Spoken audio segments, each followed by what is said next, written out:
Assalamualaikum, selamat malam pemirsa. Senang sekali saya Dewi Ahmad bisa berjumpa kembali dengan Anda dalam program Berita 5 Simpang 5 TV. Kami akan menyajikan berbagai macam informasi yang menarik di sekitar wilayah Pati. Dan pemirsa, inilah berita selengkapnya.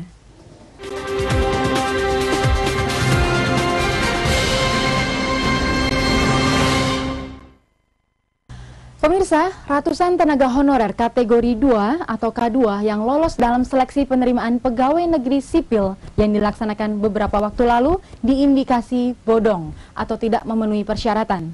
Badan Kepegawaian Daerah Pati pun mengultimatum tenaga honorer yang tidak memenuhi persyaratan administrasi diminta untuk tidak ikut dalam pemberkasan. Pasca diumumkannya penerimaan calon pegawai negeri sipil, Badan Kepegawaian Daerah Kabupaten Pati mengindikasikan ratusan tenaga honorer K2 palsu. Hal tersebut diketahui setelah BKD menerima laporan data K2 palsu dari sejumlah pihak. Kepala BKD Pati Jumani mengemukakan pihaknya telah menerima laporan dan data terkait keberadaan tenaga honorer yang tidak sesuai dengan administrasi yang berlaku. Salah satunya didapatkan dari anggota Forum Komunikasi Tenaga Honorer atau FKTH Pati. Berdasarkan data yang diterima, tercatat setidaknya sekitar 200 tenaga honorer yang lolos dalam CPNS melalui jalur K2, namun mereka tidak memiliki hak untuk masuk dalam tes yang diselenggarakan beberapa waktu lalu. Dari hasil laporan yang diterima, tenaga honorer K2 yang terindikasi tidak memenuhi persyaratan paling banyak terdapat di Dinas Pendidikan. Pihaknya mengaku memberi perhatian serius dengan melakukan penyaringan data tenaga honorer secara benar dalam pemberkasan. Ini tahapan pemberkasan, jadi setelah pengumuman diumumkan, terus kemudian penjelasan masalah pemberkasan dulu kita sampaikan di Gedung Kopi. Ini tahapan mulai Senin kemarin sampai hari ini, sebetulnya sampai hari Jumat pemberkasan. Jadi teman-teman honorer ini numpuk berkas ke BKD.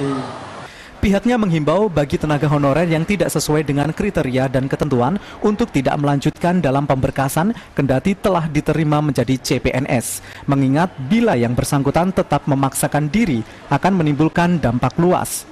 Bukan hanya yang bersangkutan saja yang akan terkena dampak tersebut, namun kepala sekolah ataupun KUPT yang berwenang atau menandatangani surat dalam pemberkasan juga akan mendapat dampak dari kecurangan yang dilakukan. Adapun sanksi yang bisa diberikan bagi honorer siluman, yang bersangkutan bisa didiskualifikasi dari penerimaan atau tidak lolos. Selain sanksi administrasi, yang bersangkutan juga bisa dipidanakan. Aris Kurniawan, Simpang 5 TV melaporkan. Sesuai dengan rencana, Jumat malam Bupati Pati Haryanto menerima penghargaan terkait evaluasi kinerja kepala daerah dalam penyelenggaraan pemerintahan daerah terhadap laporan penyelenggaraan pemerintah daerah tahun 2012 di ruang pertemuan Hotel Grand Sahid Jaya, Jakarta Pusat. 46 kabupaten kota dari 464 kabupaten kota se-Indonesia Jumat malam menerima penghargaan dari Presiden Republik Indonesia melalui Menteri Dalam Negeri Gamawan Fauzi terkait evaluasi kinerja kepala daerah dalam penyelenggaraan pemerintahan daerah terhadap laporan penyelenggaraan pemerintahan daerah tahun 2012 di ruang pertemuan Hotel Grand Sahid Jaya, Jakarta Pusat. Dalam penilaian tersebut, Kabupaten Pati terpilih menjadi salah satu daerah yang mendapatkan nilai sangat tinggi dan berhak menerima penghargaan tersebut bersama 45 kabupaten kota lainnya. Setelah sebelumnya penghargaan evaluasi kinerja kepala daerah sempat dihentikan pada tahun 1997 bersamaan dengan bergulirnya era reformasi. Maka untuk pertama kalinya sejak saat itu pada tahun 2014 diadakan kembali pemberian penghargaan tersebut. Evaluasi kinerja penyelenggaraan pemerintahan daerah atau EKPPD merupakan penilaian terhadap kinerja kepala daerah dalam penyelenggaraan pemerintahan daerah. Pada tahun 2014 ini, untuk pertama kalinya, Kabupaten Pati mendapatkan penghargaan tersebut. Penyerahan penghargaan ini diserahkan bertepatan dengan penyelenggaraan Malam Puncak Anugerah, peringatan Hari Otonomi Daerah ke-18. Kami mengucapkan rasa syukur kepada Allah Subhanahu wa Ta'ala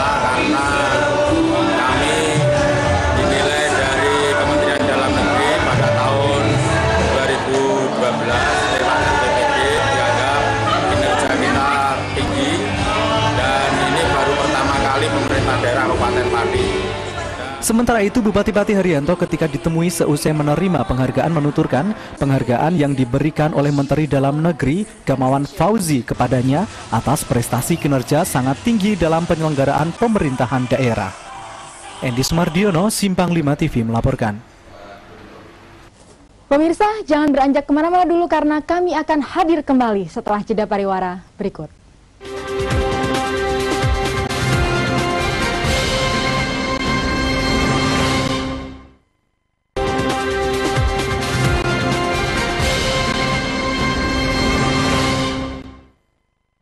Terima kasih pemirsa, Anda masih bersama kami dan inilah berita selanjutnya.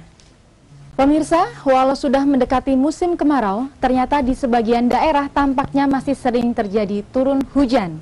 Hal ini memberikan pengaruh terhadap produksi batu bata. Dari masih seringnya datang hujan, proses pembuatan batu bata pun memerlukan penanganan ekstra. Masih seringnya turun hujan ternyata memberi pengaruh terhadap produksi batu bata, seperti di sentra pembuatan batu bata yang berada di Desa Ngembal Rejo, Kecamatan Bayi Kudus.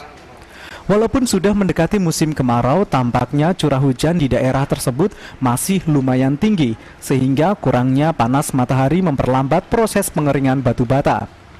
Jika saat musim kemarau penjemuran batu bata hanya memerlukan waktu 1 hari saja, namun karena masih sering turun hujan, proses pengeringan batu bata membutuhkan waktu yang cenderung lebih lama.